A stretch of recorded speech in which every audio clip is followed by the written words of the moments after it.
Hello again, everyone. Edwin Leonard back once again. In this YouTube astrological segment, I'm going to be talking about Jupiter's sextile or trine at the south node in a natal chart.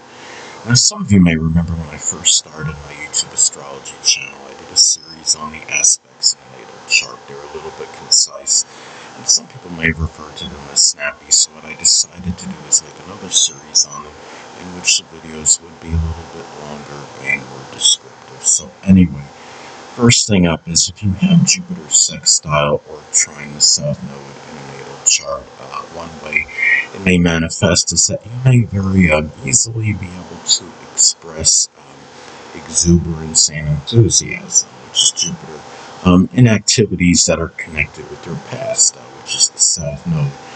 Now, let's say, if you have the south node in Taurus as an example, the activities connected with your past may have been tied in with simply money-making endeavors. It could have been matters of banking or finance, or it could be architecture, geology, carpet laying, art, music. It could have been doing something associated with archaeology, or working in stocks. Some examples. Now, another thing too about these aspects is that you may readily be able to get away from, which is the south node, the negative qualities connected with Jupiter, such as recklessness and extravagance. And the thing about this is using Taurus as an example, again, if Jupiter is in Taurus, it could be, that could really emphasize the recklessness and extravagance in, monetary, matters. Jupiter in Aries, the recklessness may be tied, Jupiter in Gemini may be tied in with more with recklessness as far as driving, as some examples. Now, another thing about these aspects is that the people that figure prominently in your past, which is the south node, may be in agreement and compatible with your philosophies and beliefs, which is Jupiter. And the thing is, if Jupiter is in Aquarius, as an example, your philosophies and beliefs may be somewhat unusual, unorthodox, unconventional. They may be seen as bizarre by some people, maybe tied in with astrology, or just simply being futuristic, progressive, willing to move forward.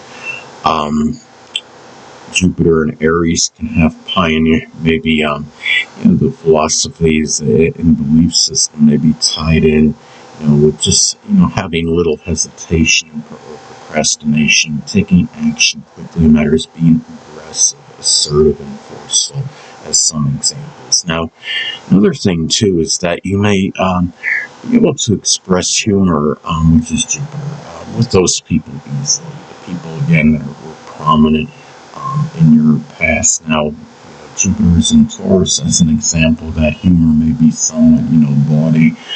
Jupiter in Libra may have very, refined, kind of humor. Jupiter in Gemini may have a variety of jokes, and maybe the humor may be very witty, sometimes even harsh witticisms, perhaps. So, now, another thing too is that you may easily incorporate natural built-in abilities, which is the south node, in matters pertaining to sports, the outdoors, religion, philosophy, and the law, which is Jupiter.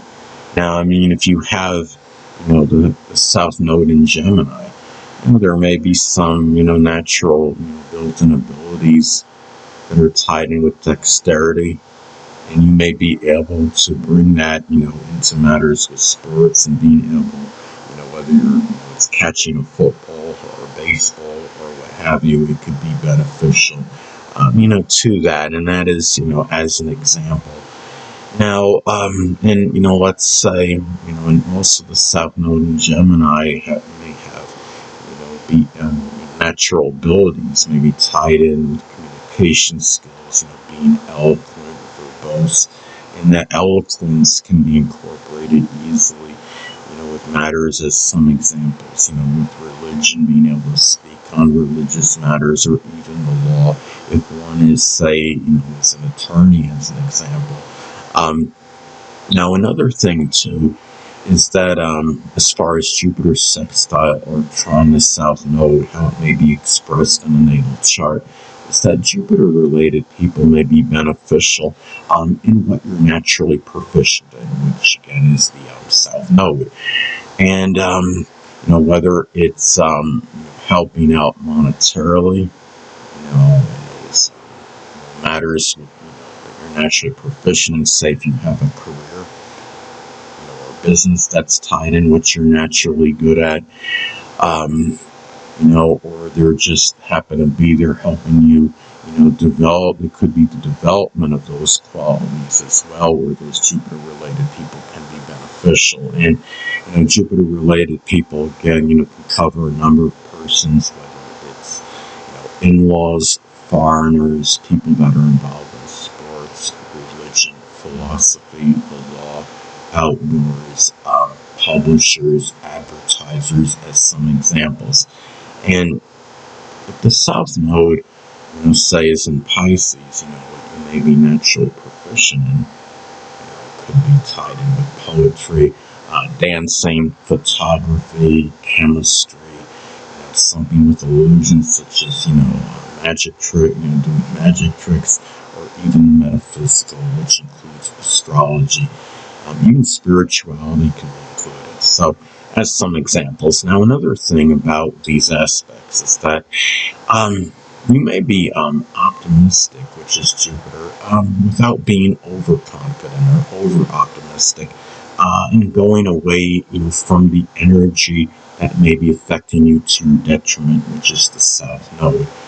The South Node in Aquarius may, express, there may be some idiosyncratic tendencies or rebellious, non-conforming behavior, just simply being unique for the sake of being unique. South Node in Capricorn may be overly, consistent with things, and very rigid, and it may be, or just, I don't know if there's a thing called being too structured, or just being too, conventional and orthodox with things, and that would be another example. In terms of being optimistic and going away from that energy, as an example, if the South Node is in Capricorn. Now, another thing about these aspects is that, the Jupiterian qualities may be easily expressed in that first half of life, which is the South Node. Jupiterian qualities include, being jovial, jocular, philosophical, adventurous, expansive, optimistic, upbeat, exuberant, enthusiastic, as some examples. And also, too, and the thing is, another thing about Jupiter's sextile or trine the South Node in the natal chart is that, the overdeveloped and redundant qualities connected with the South Node placement may not have, an adverse effect in terms of your connection with in-laws and foreigners, which is, Jupiter. It doesn't mean that you may have, the overdeveloped redundant qualities can be there, but as far as your, compatibility, your connection with in-laws and foreigners, it would be less likely to have, an effect to its detriment on the relationship, with those people. If the, say if the South Node is in the zodiac sign Cancer, as an example, maybe, some overdeveloped, redundant qualities, being overly clingy or overly protective, as some examples, wanting to, nurture, maybe excessively to a point where it may, cause exasperation, for some people. Could be over-dependent qualities. South Node and Virgo may have a tendency to overanalyze, as some examples. Now, another thing, too, is that these aspects may be auspicious for luck and fortune, which is Jupiter. in activities that you're very, comfortable in, which is the South Node. And, luck and fortune, it could be prosperity, affluence. It may, be something that just simply leads to a positive connection in your life. It could be, popularity, whatever it may be. And if let's say, for example, if the South Node is in Leo, it could be tied in with attention-seeking ventures, entertainment, acting, and maybe work involving children, creative endeavors. It could be sports-related activities, something that involves parks and recreation, as some examples. Anyway, people, that'll conclude this YouTube astrological segment. Until next time, and remember, saying stay.